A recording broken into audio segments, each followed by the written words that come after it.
You can start investing with just $100.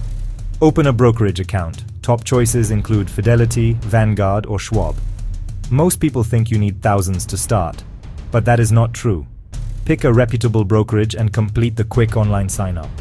Link your bank account so you can transfer your first 100. You are set to invest. Search for a total stock market index fund. Look for funds like VTI, VTSX, or FXAIX.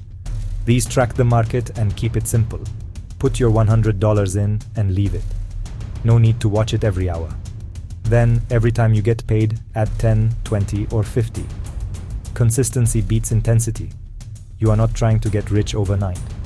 You are letting compound growth do the heavy lifting. Small, steady steps can lead to big progress over time. Follow for simple money moves they did not teach us in school. Like and subscribe if you want more informative videos like this. Start today with what you have.